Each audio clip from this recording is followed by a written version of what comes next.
Please welcome to the stage Ali Velshi, MSNBC Chief Correspondent and Citizen Board Member, with Secretary Patrick Murphy, former Congressman and 32nd Army Undersecretary. They'll be joined by Batya Ungar-Sargon, author of Second Class: How the Elites Betrayed America's Working Men and Women.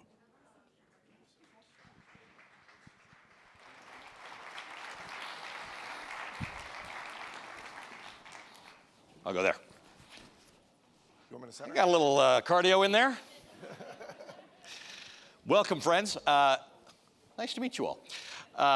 Thank you for being here. And I think that was a great warm-up to our discussion that we are going to have. And it's the question of that Larry posed. Did we just witness a political realignment? Did we witness something that was going on anyway that we just didn't know? Was this marginal? And I want to frame this within the context of this remarkable title, Voters Who Shower After Work. People who work with their hands, with their bodies, who get dirty. Working class people. There is some sense, and it may be valid, that all of us in the media ecosystem and in gatherings like this are in a certain place in society. And we may have feelings about who the important voter is, but we may not be entirely connecting with them. And so I want to discuss that with you. I want to get your take of what we're witnessing right now. Batya, you've written for a while that this isn't a shift in alignment that's just happened. It's been something that's been going on for some time as it relates to Democrats and working class voters and Republicans and working class voters. So I'd love your take on this. So first of all, thank you so much for having me. Thank you all for coming. It's really an honor to be here. I'm such a fan of this organization, and I'm such a fan of these two gentlemen. Thank you for your service, sir. And Ali, I was telling you before, as somebody who we don't agree about a lot, but I admire you so much. Thank you. You are so unbelievably precious to me in the way that you are able to convey the views that I don't agree with in a way that makes them compelling to me. So thank you very much for that work that you do.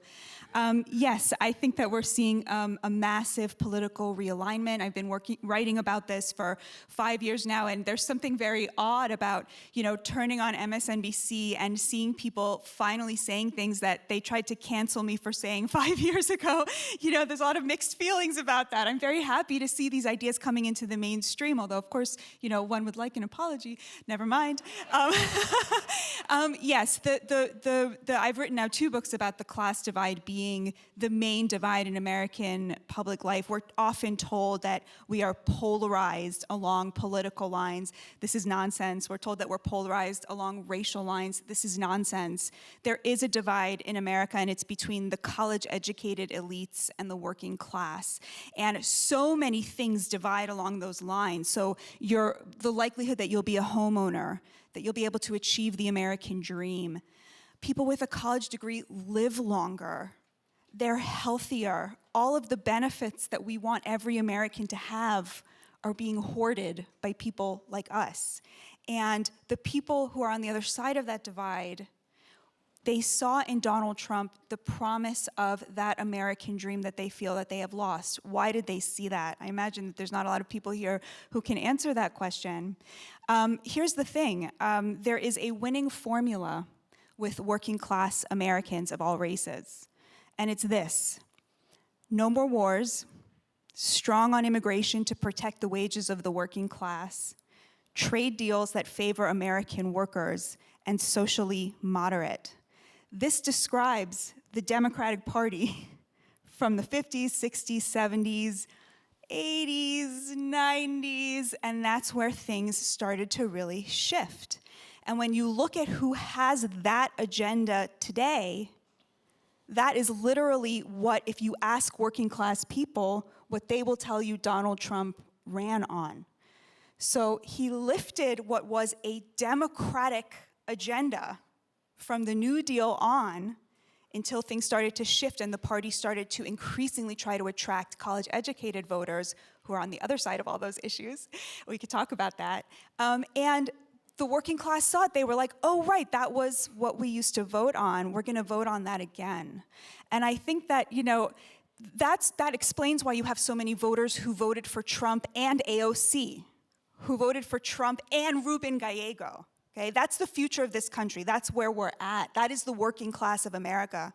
So for my book, Second Class, I'll just end with this. I traveled around the country interviewing hundreds of working class people. It came out about 6 months ago, and it really predicted what we see here, which is that there is immense unity among working class Americans. I interviewed working class Americans who were black, white, Hispanic, who were Democrats, who were Republicans, who were Trump voters, who were Bernie voters. The shocking thing is very little distinguished the policy desires of working class Americans who are progressives from working class Americans who are Republicans and who are part of the MAGA movement. They all wanted much less immigration because they felt that it came for their wages. It brought down the wages in the industries they worked in.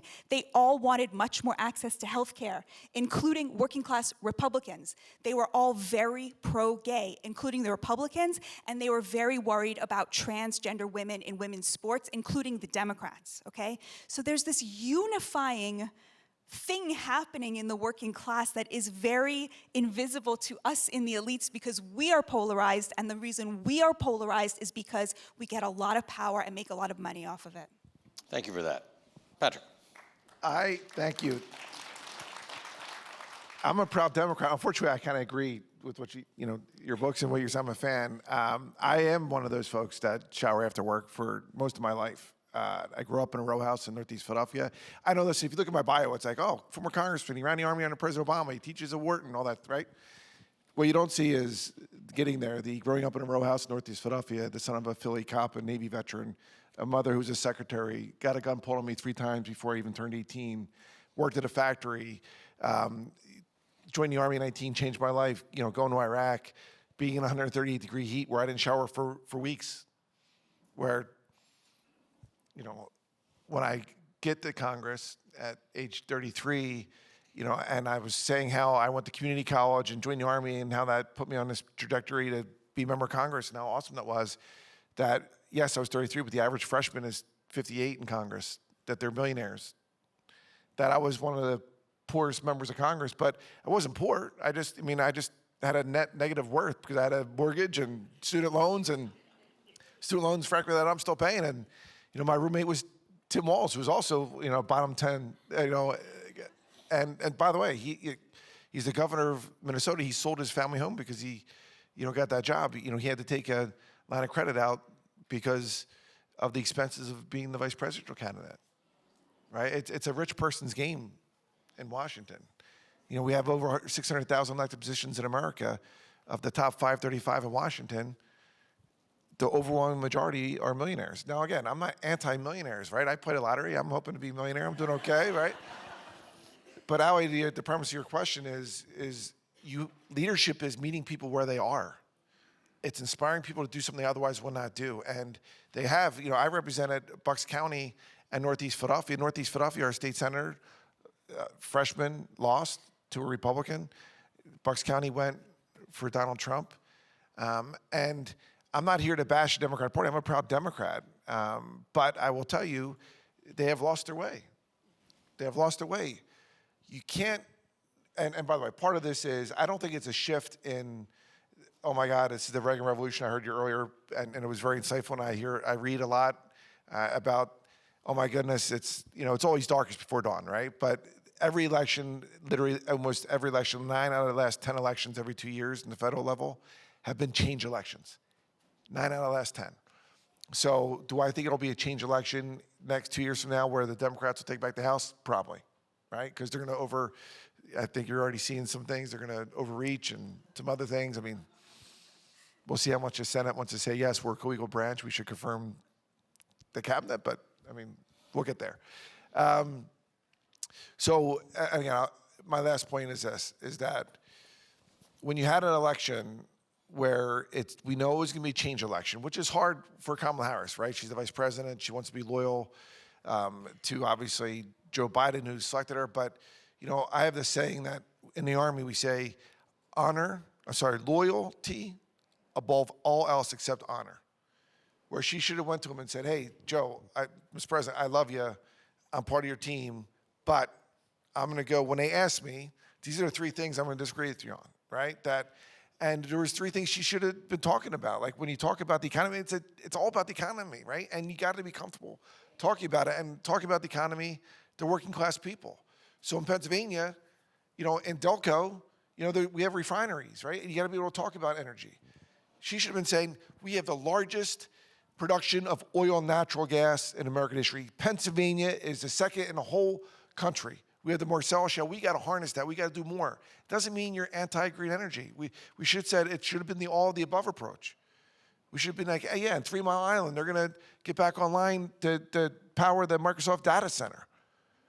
So there are simple things that we could have done if we were comfortable talking about it. And on issues that people care about. My son's godfather. So most of my friends growing up, and none of them went to college. I was lucky I went to community college, junior army, and went off to be a professor at West Point, being a member of Congress, et cetera, now teach at Wharton. But I will say, you have to drill down that what you're going to do for them. And what Donald Trump has portrayed himself as is someone that will fight for the working man and woman. And we're, as a party, not as comfortable, and shame on us. Batya, thank you for that. This is very, very insightful. Hard possibly from both of you for some people to hear, but, no time like the present to hear it. Batya, does any of this so you've discussed where this has gone, but is any of it inherently partisan political? In other words, is this something, let's just say that Democrats are listening to you, because they should be listening to everybody's comments on this. Especially me. And can a shift take place that can fix this inside of one cycle? Is it a messaging problem, or is it something bigger than that? So what we just saw was Kamala Harris won with voters who make over $100,000 a year, and Donald Trump won with everybody who makes under that. If you go up I think it breaks when you get into very low income levels. Below 20,000, but between Poverty 50 and levels, 100, yeah, Trump won yeah. again. So that's the working class, right? The dependent poor correct. are Democrats. Yeah. And then if you go up to people who make over $500,000 a year, so the last data we have from the IRS, which was from 2020, it was 65% of them are now Democrats. 95% of donations out of the top 3 management consulting firms went to Democrats. 75% of donations from hedge fund managers went to Democrats, right? So Wall Street chose Kamala Harris over Donald Trump in a big way. 25% of billionaires donated to Joe Biden when he was still in the race. That's when we have the data from, compared to just 14% for Donald Trump. 97% of donations from Silicon Valley in 2020 went to Democrats, although it's down to about 75% now with the Elon Musk. There's a bit of attrition there. So, if you look at the interests, the economic interests of the Democratic Party right now, that center of gravity is with the rich. And meanwhile, Donald Trump was willing to anger Wall Street enough that they said, actually, we're going to flip to the Democrats. And the reason for that is because the economy he built, people say the only thing he ever did, the only achievement he ever had was a tax cut for the rich. That's not how working class people see it. They see a person who controlled the southern border, which resulted in 2019 in massive wage growth for the bottom 25%, more than for the top 25%. So in 2019, the bottom 25% of wage earners saw a 4.5% wage increase, the first substantial wage increase the working class had seen in 60 years. But the top 25% only saw a 2.9% wage increase, which means, as difficult as this is for us to comprehend, Donald Trump was the first president in 60 years to shrink income inequality. It's coincident, not causal, because Canada saw the same increase and they don't have a border problem. So in other words, the voter might be thinking it's Donald Trump, but it's not really Donald Trump. It's not my view that we tell people who have a lot less money than us. Totally got that. Yeah. But which policies put money in their pockets. But okay. We can different discussion for another time. About that. Yeah. So I guess the point I would make is, for the Democrats to start representing labor again, they would have to be willing to say, we are no longer going to be the people receiving all of the donations from all of the people currently donating to them. And the number one issue here is actually immigration.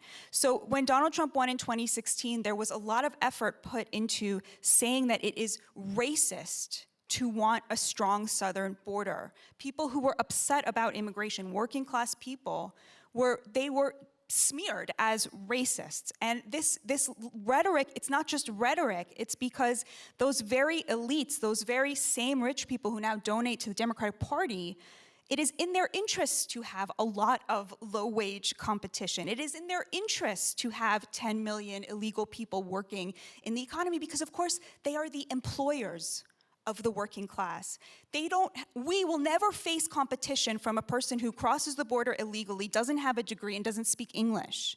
The person who faces competition from that is a person working in construction or in janitorial services or in landscaping. Now, these are still jobs that the majority of people doing those jobs in America are Americans. But the wages in those industries, of course, have gone down because of the open border problem, because it is simple supply and demand. They haven't decreased. They're going up at a slower increase. No construction workers making less money, no farm workers making less money. They are making less money than they were in 2019. I don't think that's true. Again, we can have a debate about that. We can have a debate about that. But basically, the point being that the Democrats would have the one issue, if any Democrats are listening to me, which I really hope they are, because we should have two good parties that are both fighting for working class voters. If they're listening to me, the number one issue they have to be willing to say, like, we were totally wrong about this. We want our working class voters of all races back. It's on immigration. It's willing to say we are going to become the side. By the way, and I'll just end with this, in 2015, Bernie Sanders was asked whether we should have an open border, and he laughed in the face of the interviewer. He said, open borders, that's a Koch brothers proposal. Because that was considered a right-wing idea, that we bring in tons of people, we flood the market with low-wage workers. That's what they need to get back to if they want the working class back. All right, so we're going to book another segment on immigration policy, good immigration policy versus open borders. So I think that's part of the problem you're identifying, is that where things get conflated in the minds of voters. But two different segments. Extend the day by an hour. Patrick? Listen, immigration is a resource we should manage as a nation. Yes. We didn't do it. And I would say that...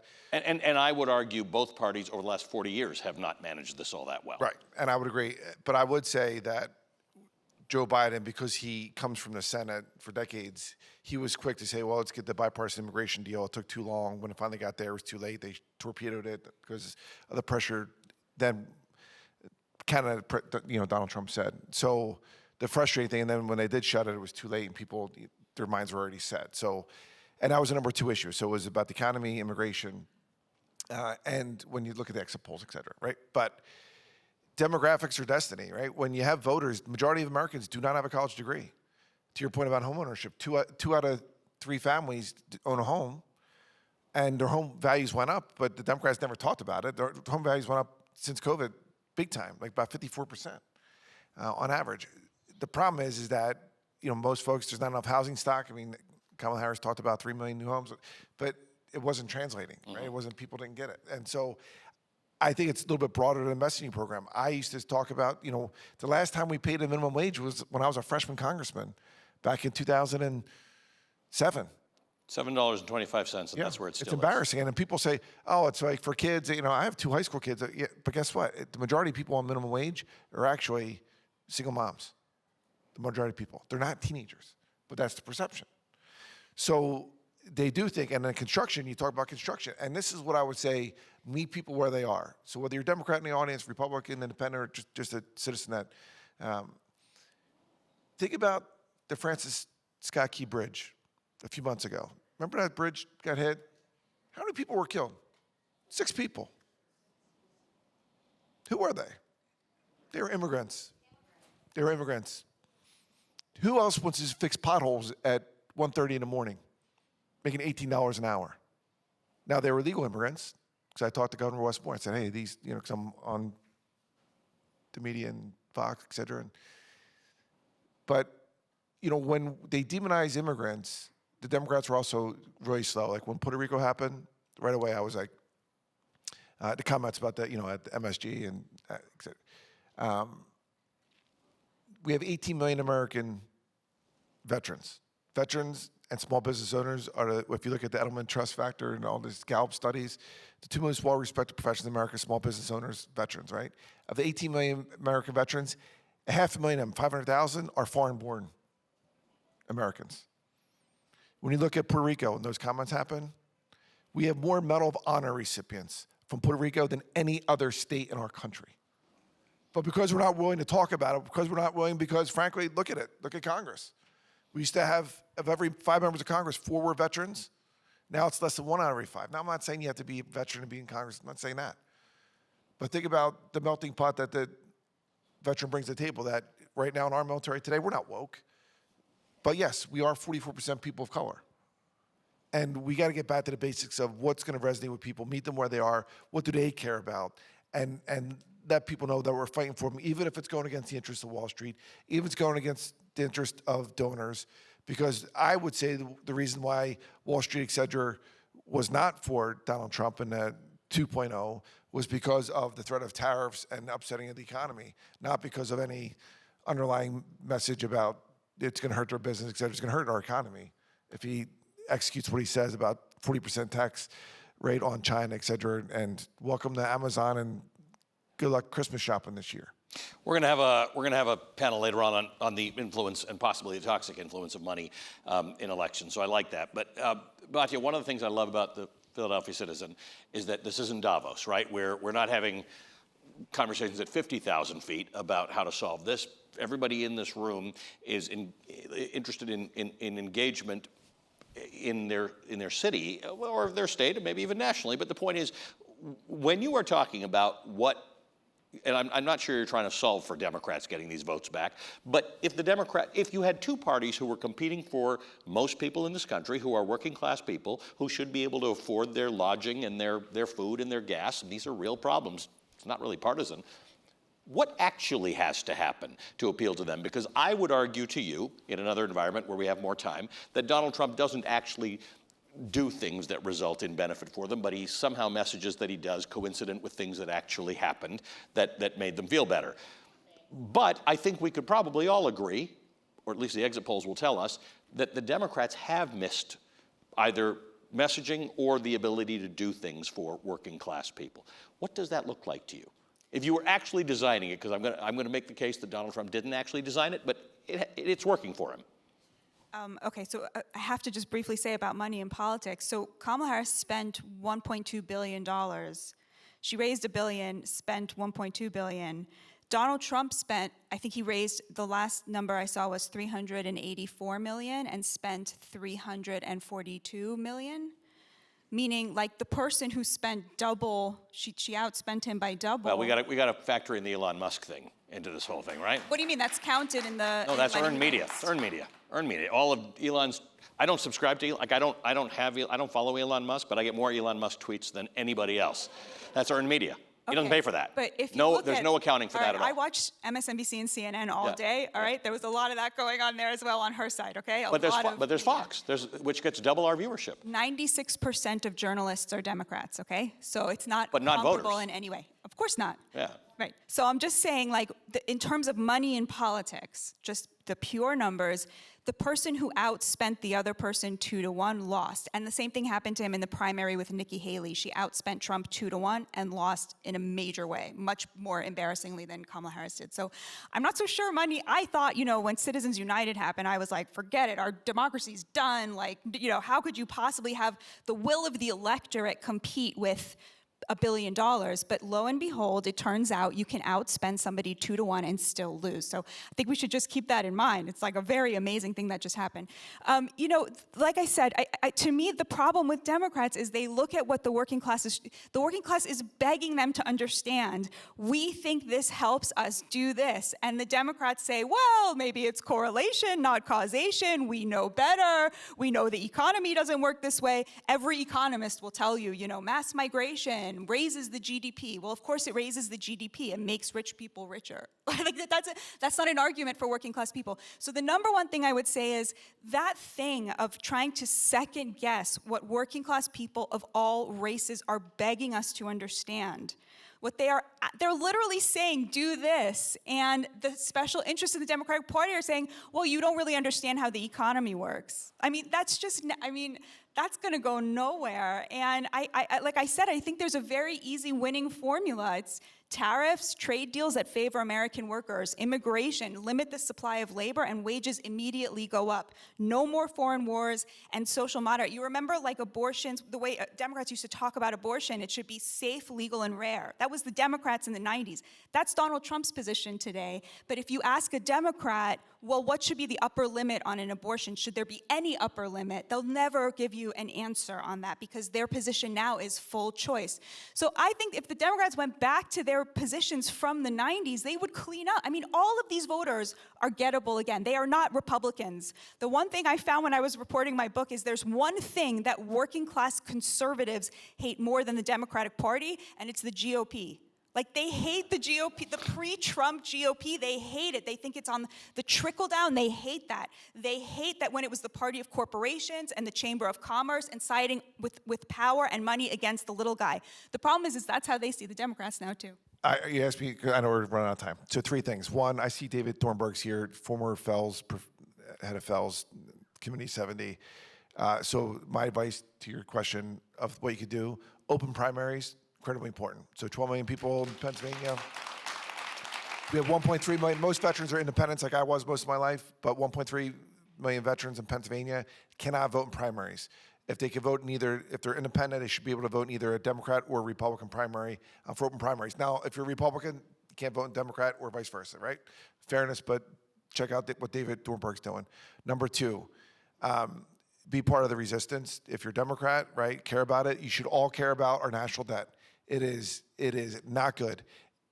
The chairman of the Joint Chiefs of Staff, former one, Mike Mullen, said, the national debt is what keeps him up at night. And he said that when our national debt was $13 trillion. It's now $35 trillion. What does that mean? That means every single one of you in this room owe $106,000 to our national debt. It's like a bad credit card. We pay interest on that debt. Do you know what we paid on interest on that debt? More than any federal agency except Department of Defense. $800 billion a year just on the interest of our national debt. It's immoral because we're passing on to our kids. It's immoral. Donald Trump, by the way, increased to $8 trillion. And I would say his number one legislative accomplishment was actually tax breaks for the wealthiest 1% of America. And it was not paid for. And the third thing I would say, follow leaders who get stuff done. People like Josh Shapiro, Wes Moore, they are actually getting things done, and we have great leaders, like the mayor of Philadelphia. They are building, listen, I know people want to give Cheryl Parker a hard time because of the Sixers arena, etc. Let me tell you something. That's jobs. That's jobs in Pennsylvania. That's jobs here in Philadelphia and the suburbs. And yeah, I understand gentrification. Sixers said, but that's the stuff that's driving jobs in Philadelphia. People care about that stuff, right? So I would say all those. Listen, I hear about the jobs. People say, well, you don't make a lot of money, being an usher. I was an usher. I was a security guard at Philadelphia Eagles games, right? When I was 16 years old, 120 pounds security guard. That was tougher duty, by the way, than Baghdad, Iraq. We had a jail in the Veterans Stadium, et cetera. So, I don't want to lecture about jobs, about part-time jobs. Listen, a job is a job. And so we got to get back to making sure that people have opportunities in our country again, and fair opportunities. I don't think, and again, I'm not saying you're arguing this, the Republican Party, they just want to win elections. They don't really care about the governing part. And we're seeing this in real time. And they're going to overshut. And I do think, that's why I said in my opening comments, I do think the Democrats they should, historically speaking, take back the House. But it's not just, governors in these states. There's people like Congressman Pat Ryan, Mikey Sherrill in New Jersey, Chrissy Hohan in Chester County, Pennsylvania, are leading in a common sense way, and they're not falling behind labels of progressive, conservative. Like they're saying, I'll partner. Like Pat Ryan had a great tweet. If you don't follow him, he represents West Point in that area, which went in Republicans' hands. He won it back. He said the day after the election, he said, hey, listen, people ask you, how'd you win? And so much. He goes, because when I partnered with AOC against corporate greed, and I partnered with the Republicans on something else, right? You got to represent your people that, he represents 700,000 people, right? You got to represent your people, and they got to see that you're fighting for them, even if it's going against your party, but you're putting your constituents and your community first. You guys are wonderful. Thank you. This is the kind of discussion that we need to be having to make things a lot better. Thank you. I'm sorry we went late, Larry. Sit down for a second. let's take a couple of questions because we have some time, and I think this is such an important discussion. That's great. And Fantastic. I love both of these guys. So let's get a couple of questions here. Who wants to? Come on. Let me see a hand, right up there. You spoke last night, right? Yeah, you're out. Let me get. How the hell am I going to climb up here? All right. Yes. Say who you are, and come closer. I'll hold the mic to keep you from filibustering. Oh, yes, thank you. Correct. Well, my name is Lisa Miller. I'm a professor of political science at Rutgers, and I really enjoyed this discussion. And one of the things that strikes me as important is the comments you're making, Ali, about some of the empirical claims maybe that didn't quite square. But your comments, Batya, about basically Democrat elites gaslighting people is sort of what I took away from what you were saying, right? It's like the concerns that ordinary people have about their lives, they just get dismissed.